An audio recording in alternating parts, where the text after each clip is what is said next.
look at this. We've got a whole thing going on. August was miserable. Granted, it was August. A lot of people go away in August, but they're still watching. I mean, we had a great August. Heck, we were in the top 100 on the YouTube podcast list last week, number 85 and climbing, okay? Do your part, share, like, subscribe to the podcast playlist, download them, everything you can do, tell your friends. But the reality is, and Gary, thank you for your generosity. I'm gonna get to your comments to everyone here in today's show. Why not, right? It's Friday. But I would just say that the entire industry is really struggling. And so it makes it all the more important to be really thoughtful about how you're spending your money as a network and who you're spending it on. And 25 mil, I'm sorry for Rachel Maddow, it's not gonna fly. Think about it. I mean, they allowed this to happen. This woman, Cutler, Rebecca Cutler is her name, and she thought the answer was to get rid of Joy Reid's program. Okay, thumbs up. I told you had to get rid of that program. Did I not? I mean, Joy is interesting to watch, albeit she comes across as, suffice it to say, not the most intellectual, really. I mean, at least Rachel kind of comes across like she maybe knows a thing or two. And the other woman I mentioned has a background in markets and the economy, and I think is, on television anyway, a fairly straight shooter with some personality. So again, these are options that you have. I'm trying to help management. I don't know why. I don't need to help them. But it's just so obvious. I mean, clearly, they got people in management that don't know how to pick talent. And I'll tell you, talent could pick talent. Talent would know who was threatening and who was not.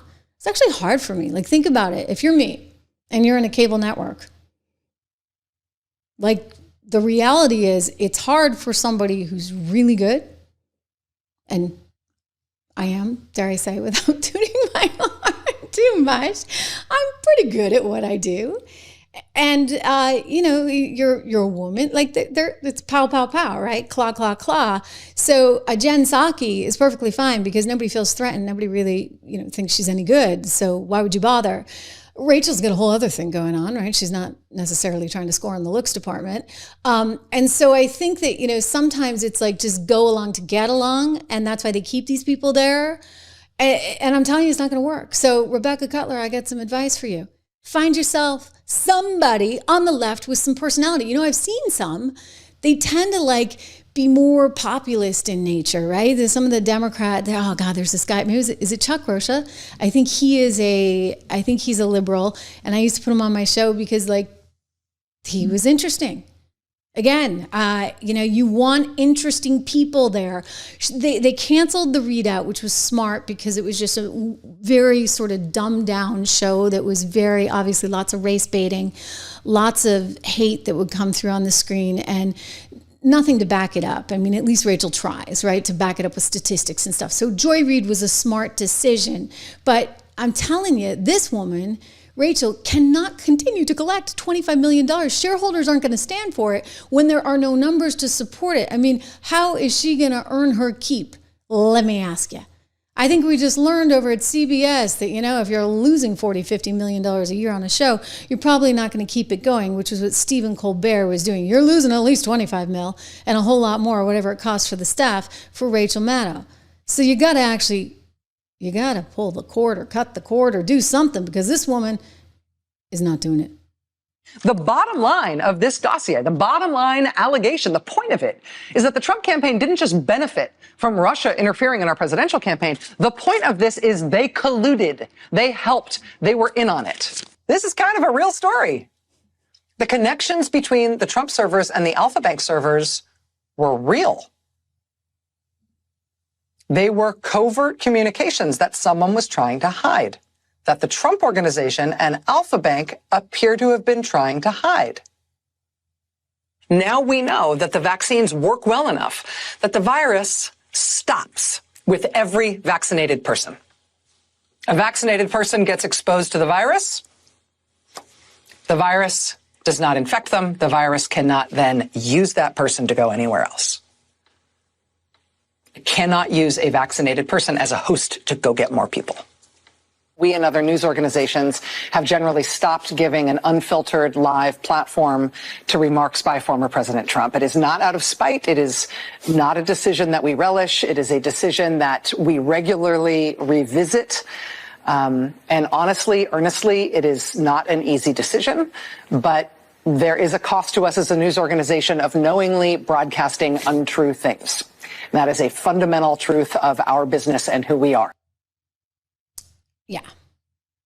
Like, oh, gosh, darn it. That's Russian misinformation, that Hunter Biden laptop fed to you courtesy of the Russians and Rudy Giuliani, who, by the way, I understand is recovering. Prayers for Rudy right now. America's mayor. He did a wonderful job on New York. Why? Oh, because he cared about law and order. It seems that, people do actually want to be safe. Another reason why Donald Trump's climbing in the polls. Why? Oh, he's cracking down on crime and it's going well in D.C. and people like it. They're begging for him in Chicago. You see, all those lies, they weren't being told by Trump. He was actually being very forthright and sometimes too truthful. Do you remember in spring of 2020, it was May of 2020, I had been hearing from sources in February of 2020, before we shut down the whole nation, right? I had heard that the virus had come from Wuhan, China, that there was this lab in Wuhan, China, that there were people that had gotten sick in Wuhan, China. I mean, this story was out there, right? Certainly among people in the know that had contacts within the administration, et cetera. So clearly Donald Trump had heard this intelligence as well. And so finally, a Fox reporter asked him about it in May of 2020, and they came right out and said, hey, have you heard anything that this could have come from this Wuhan lab? And he said something to the effect of, yeah, I've heard that. I've heard it could come. And they lost it on him. I mean, all of a sudden, he wasn't allowed to be on the air anymore. And I'll tell you, full disclosure, when I worked at Fox, same deal. Like, they'd be like, you can or cannot take Trump with this, rally he has tonight. They really would. They were so afraid.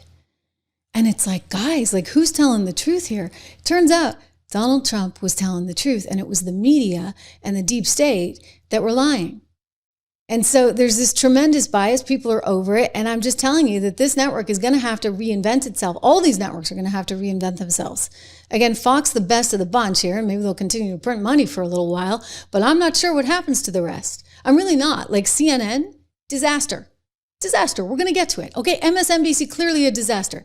They don't have anybody there that can deliver, they can report, and they're caught in the middle of this changing landscape where they're getting the competition, with their legs cut out from under them by the likes of all these podcasts, where it's a very different environment, obviously, and there's no teleprompter, and there's, gosh darn it, I don't even get like a commercial break. So you may see me putting on my lipstick and drinking my water mid-show, but it is what it is, right? And I wouldn't trade it for the world.